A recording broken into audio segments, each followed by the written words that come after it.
Hi, this is Fiona Cherniavska. Welcome to our webinar about digitisation. And it's great that so many of you are joining the call this afternoon to hear about this very interesting new development in the consulting industry. I'm pausing there over the word new because I think some people out there will say that digitisation isn't new. It's part of a continuing development and evolution of technology. But as I hope to be able to show, clients that we speak to certainly do think it's new, and that creates some interesting opportunities but also some challenges for consulting firms. If you'd like to tweet about the webinar, then please feel free. It's the hashtag #megatrend, you can see at the bottom. And if you've got questions that you'd like to pose us, there's a chat box on the right-hand side. If we don't have time to answer all of them, then please do feel free to ping them to myself or my colleague Alice, and we'll get back to you via email. So, digitisation, the hot new topic in consulting. I have to say that with all the research we do, we're very dubious about great new words and great new theories because they promise a lot and they don't always deliver. And the way that we try and test that with people is that we do an extensive amount of research. So we don't just listen to consulting firms who will tell us that digitisation is the best thing since sliced bread. We'll also talk to clients and ask them what they think and whether it's relevant to them, whether they're going to spend money on it, and what it could mean for them in the future. Just to put in, some of you have been kind enough to dial into the previous webinars we had today, all of which were focused on different geography markets. They're part of our Consulting Market Trend series. This is based on research that we put towards what we call our Growth Strategic Planning Program, which is looking at different key themes in consulting. We've looked at simplification. We're going to be looking at globalization later in the year.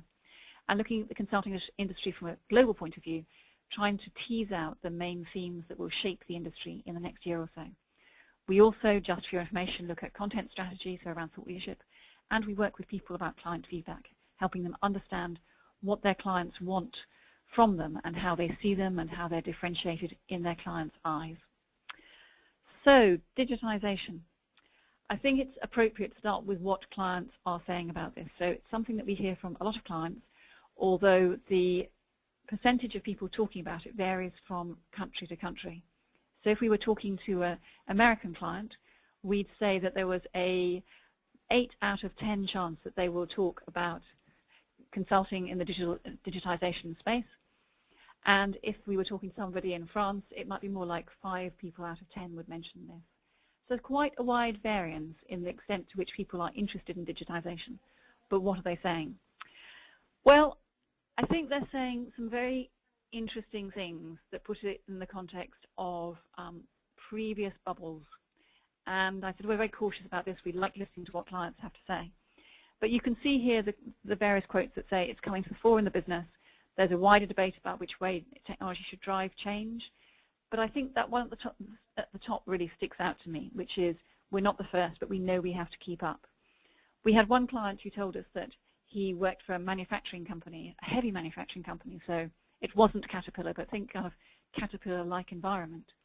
Going into a board meeting, finding the chief executive literally thumping the table saying, what's our social media strategy? And he and his colleagues were really hard-pressed to think about how social media was going to be applied in the context of heavy-duty machinery. The last time we heard people talk like that was at the very height of the dot-com boom, that sense that everybody needed a website, everybody needed to be e-commerce ready, everybody needs to be in with that kind of current trend.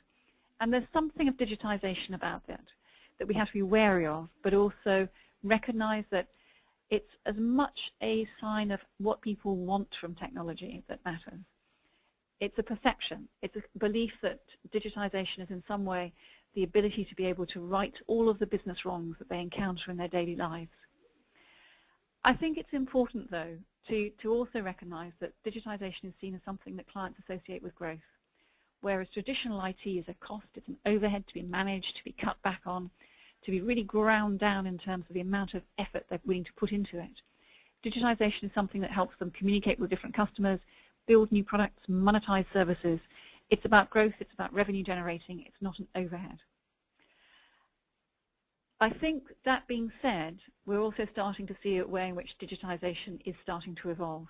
That final comment we put here about it's not just about customers, but it's also about internal things, is I think hugely important.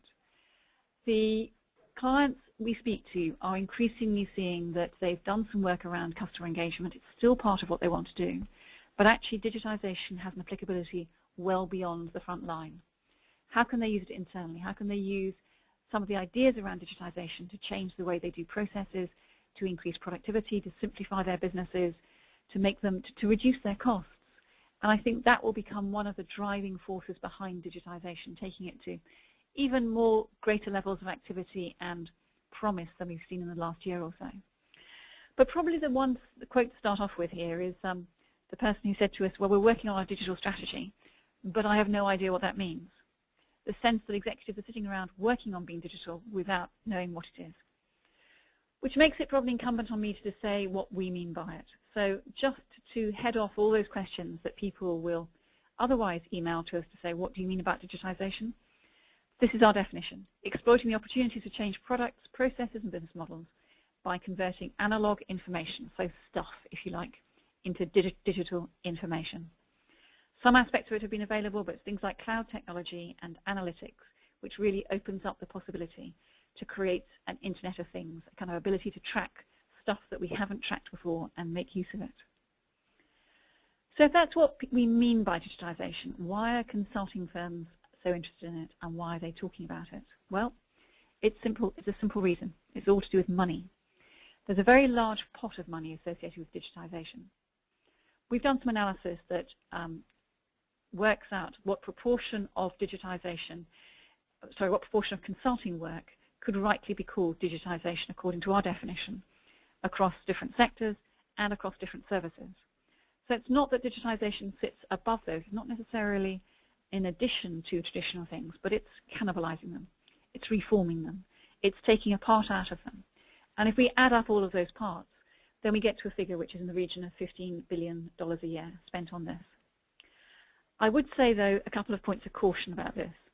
First of all, we don't include implementation there, so this is purely the consulting work. It's the more advisory end.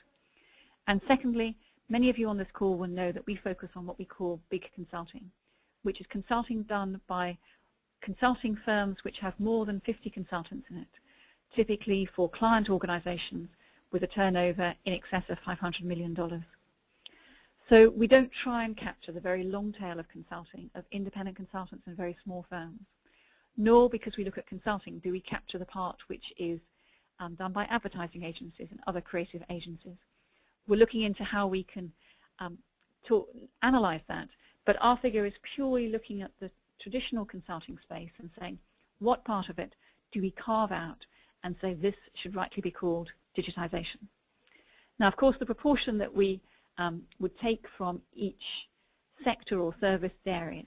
Not all sectors treat digitisation in the same way, and not all of them make the same use of it.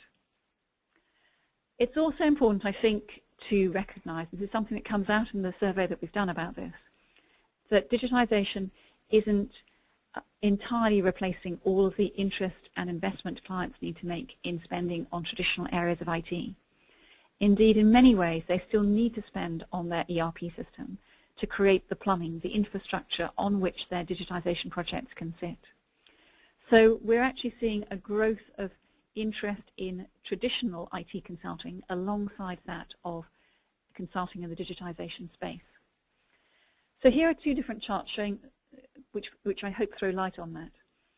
The first is making the point about just how much technology expenditure is shaping consulting at the moment. So technology is one of the biggest areas of consulting. If we ask clients to tell us how their expenditure is going to change in the future, what you can see here on the left-hand side are the different service areas, and globally the proportion of organizations that we surveyed who said that their expenditure will increase in these areas between 2014 and 15. So the biggest number of organizations saying that expenditure will increase is for operational improvement.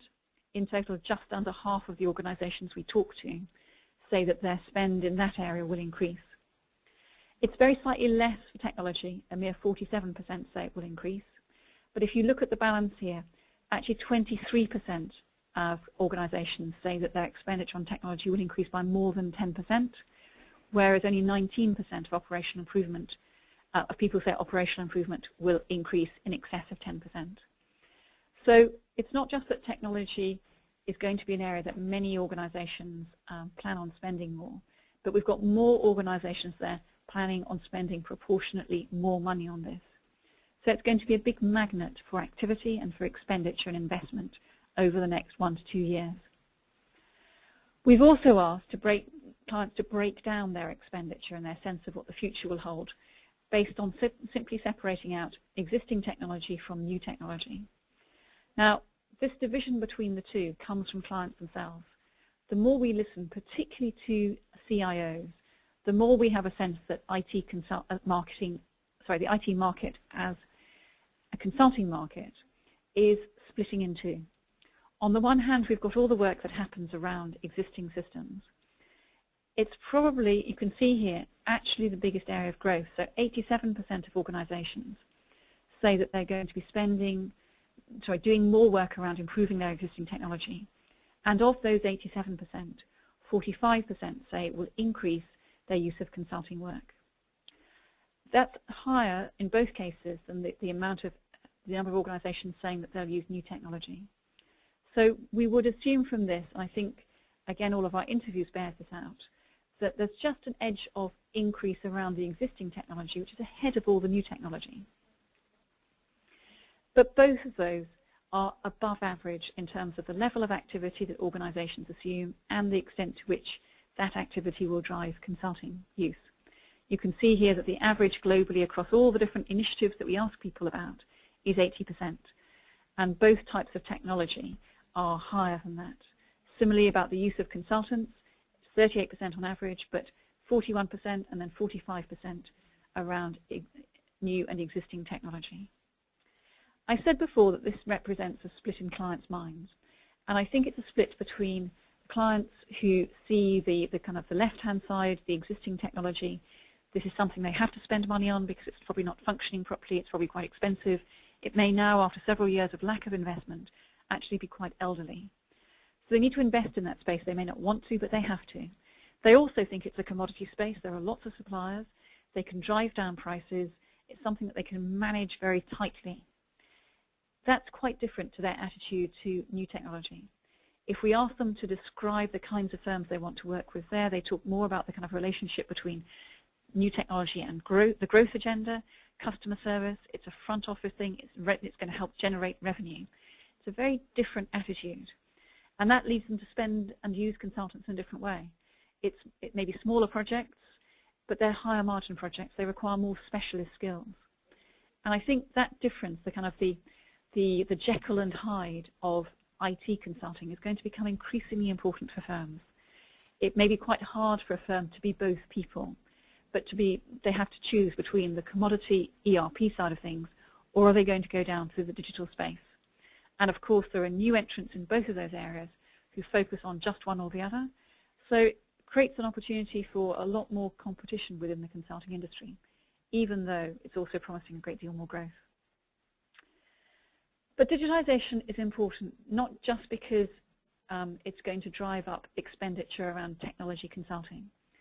If we split out organizations who say they're either planning or undertaking already projects in the digitization space and compare those to organizations which are not, we can see some quite significant differences in terms of the level of expenditure on all kinds of consulting. So you can see here we've compared two types of organizations, two classes of organization, those where digitization is not happening at the top against those where digitization is happening. The proportion who say that their use of overall consulting services will decrease is very similar. But 60% of those organizations who say that digitization is not happening also say that their expenditure on consulting will remain the same, as opposed to 27% who say it will increase. If we separate out those organizations where digitization is happening or actively being planned, then the proportion who say that their expenditure on other consulting services will stay the same shrinks from 60% to 46%. The proportion that say it will drive up their use of consulting in other areas, not just technology, rises from 27% to 41%. So that pot of gold I showed at the start of this webinar isn't just about the amount of money that's going into technology. It's not just about the amount of money going to digitization. It's also about the amount that of work and opportunity that digitization creates across other consulting markets. So it's not just important for consulting firms as an immediate opportunity around technology, it also drives other kinds of work. So what then do we think is the perfect digital consulting market? What will they look like? We've asked clients this, we've analysed what they say when they talk about the firms that they enjoy working with. We've worked out which firms seem to have the highest, most effective profile with clients. But just to summarise that and to give some kind of practical guidance, there are 4 things that the perfect digital consulting firm will have to demonstrate. The first is deep specialist knowledge of the technology involved. There's no way around that. You can't be a digitization specialist without having a foundation of good technology thinking in your business. That's going to pose a challenge for strategy firms, the big 4 firms. Those coming from the business side of things have to really demonstrate that they've got that foundation of expertise. Digitization isn't like transformation in that respect. In transformation projects, we know that around about 40% of them emerge from the IT function, and the companies that win that kind of work will be technology firms. But the remaining 60% emerge from other parts of the business. It might be from marketing, from the operations function, from the strategy office, the HR department. And here, other firms are equally likely to win that work as a technology firm. No client would think that a transformation project has no element of technology to it. It's really hard for clients to believe that any kind of major change in their organization isn't in some way tied up with technology. But the difference in those 60% of transformation projects is that they emerge outside the IT function, so the IT is not the driver. The driver is the business, and the business wants to do something different, and that means they'll use different kinds of firms. With digitization, this is definitely technology. Although it may have a lot of strategy around it, the people most likely to win in this space will be firms that can demonstrate this deep specialist knowledge of technology. However, that's not enough in itself. And I mentioned earlier that one of the key changes we see from listening to clients is that digitization is moving away from being just is perhaps the wrong word, it's not merely a front office tool. But certainly that's been the focus of people's attention, to use it for customer engagement, customer service, product services that can be digitized. Many of the clients we've spoken to in the last few months have talked about digitization in this internal operational context. And what they're looking for is not the marketing agency, not the creative agency that's been able to do a fair amount of work in digitization in the last 1 to 2 years. They want firms with a strong track record in productivity improvement. They want to be able to use people who understand efficiency, productivity, driving up profitability, how do you increase and improve performance? Because the whole switch of their thinking is not away from the customer side of things, but in addition to that, in parallel to it, they want to be able to explore how digitization can make them, help them get more from less. That opens the door to the big 4 firms, it opens the door to operational improvement firms working with clients in that space. But even that's not enough. What clients are also looking for is some sense of how digitization might really contribute to changing their business model. Now again, this is something that we see a parallel for with transformation. Transformation is about not changing the way people do business, but about changing the business that they're in. And the same thinking that happens in transformation happens here in digitization as well, and it has the same effect. So in transformation, what we see is that strategy firms have an advantage. They seem to be good at understanding the implications of a small change, perhaps in a regulatory issue, the launch of a new product, moving into a new market. And they can, through their knowledge of that sector, really exploit that opportunity and recognize it for what it could bring, for its potential. The issue in digitization is that people want to have that same conversation to explore what digitization can do for their business model, how they sell services, what indeed the businesses that they're in. And again, often they're turning to strategy firms to have that discussion. So although technology firms have an advantage in the first instance around their specialist technology expertise, and although the big 4 firms may have an advantage in more operational, grounded, making stuff happen side of things, strategy firms have a foothold in this market too, by being able to talk to people about how digitization may affect their organization's business model. So what then can differentiate a firm? What is it that will make a firm different? How could a strategy firm outmaneuver a technology firm and seize the high ground in digitization? We think this comes down to a fourth factor, which is the way in which the firm delivers its services. Digitization there's another parallel here between digitization and the dot-com boom of the late 1990s, so 10 years ago. 10 years ago, everyone was trying to change the way they did consulting, do strategy, all kinds of stuff by speeding things up. We forget now that it was quite commonplace to do a strategic review that might last a year, and then clients move very quickly from that, from wanting something that could be done in 12 months to something that could be done in 12 weeks. Something similar is happening with digitization, which is that it's driving not just demand to use consultants and access their specialist skills, but an expectation that consultants working in this space will be working differently. They'll be able to work in a faster way, a more agile way. They'll be able to find people and deploy people more flexibly, but be able to channel knowledge from different parts of their network.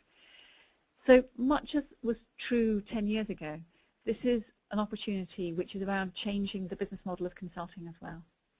And perhaps the biggest opportunity for consulting firms in this space, if they want to differentiate themselves, is to think how they can do that, how they can demonstrate that digitization changes the way they work too, whether it's using telepresence to be able to have video conferences with people rather than ask people to travel, whether it's using different technology to allow people to collaborate more easily over different networks. That same digitization needs to apply to the consulting process. So 4 ways there in which we think that, or kind of 4 aspects to what the perfect digital firm will look like. That's enough from me. If you do have any questions, feel free to post them on the chat box. But we will be sending around copies of the slides and giving you access to the webinar if you found it useful and would like to forward it on to colleagues. If you'd like more information about the reports that we've published on digitization, then please get in touch with my colleague Alice Noel, who will be very happy to deal with any questions you may have. There's just one question that's popped up so far, and in the interest of time, we'll probably, I think, limit it to this one question, which is the proportion of digitization coming from different sectors. What are the leading sectors? Well, I think everyone would agree, and we'd certainly agree, that the forefront here has been the technology, media, and telecom sector. So of our 15 billion, a sizable proportion, I've not got the figure in front of me, but I think it's about 3 billion of that comes from that sector. I think it's very hard to be doing serious strategic technology, strategy, operation improvement work in that sector, which doesn't in some way touch on the challenges and opportunities around digitization. After the TMT sectors, and I think we're also seeing a lot of activity growing in financial services and in the healthcare sector, perhaps with a slightly different focus to it. So financial services more concerned about the front office, healthcare, particularly in the US, a little bit more interested in the opportunities in the back office.